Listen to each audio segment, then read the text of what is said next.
La première installation qui nous intéresse se trouve en Loire-Atlantique, dans la station de La Jalière.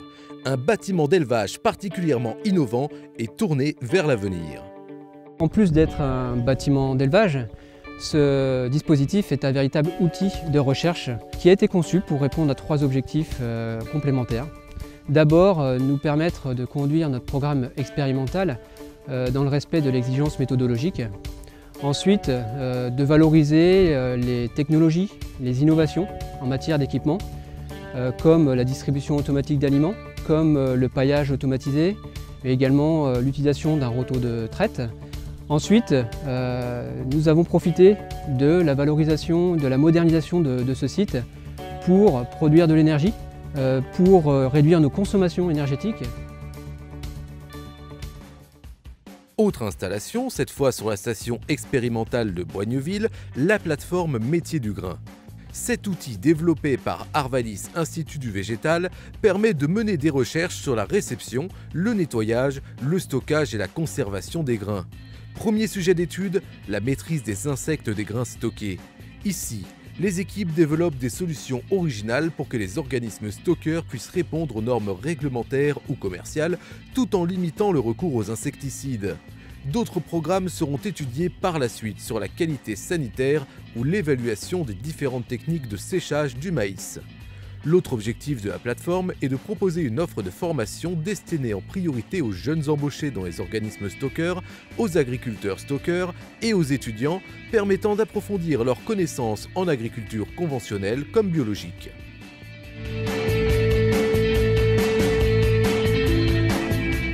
C'est à Ouzouer-le-Marché qu'Arvalis a installé la plateforme Phénofield, l'un des sites du grand projet de phénotypage français Phénome. Son objectif est d'étudier la tolérance au stress abiotique et en particulier à la sécheresse sur grande culture dans des conditions de plein champ. Pour apporter aux cultures l'eau aux quantités et aux périodes désirées, Phénofield est doté de toits roulants se déplaçant au-dessus des parcelles d'essai.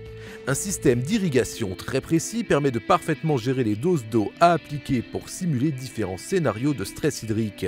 Phénofield utilise également les nouvelles technologies pour réaliser un suivi non destructif des plantes de façon automatisée. La plateforme utilise ce dispositif, équipé de caméras pour mesurer plusieurs fois par jour si nécessaire la surface verte des plantes, de capteurs laser pour en évaluer la hauteur et de spectroradiomètres pour calculer le taux de chlorophylle et d'azote.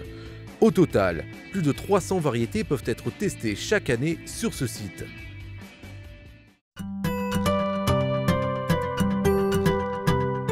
Enfin, direction Satolas, près de Lyon, où les équipes de l'Institut ont réalisé une installation pour étudier les risques de transfert du nitrate et des résidus phytosanitaires dans des sols typiques de la région Rhône-Alpes, dans le cadre de l'étude pratique culturale et qualité des eaux.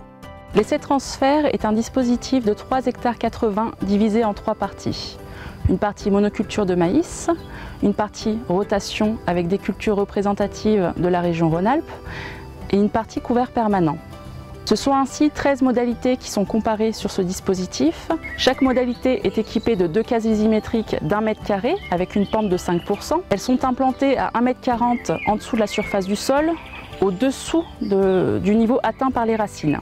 Elles présentent l'avantage de quantifier les lames d'eau percolées et après analyse de celles-ci, de quantifier les transferts de substances actives phytosanitaires et de nitrates. Depuis le début de l'essai, 5000 échantillons ont été collectés avec 55 000 résultats de résidus phytosanitaires et 5000 de nitrates.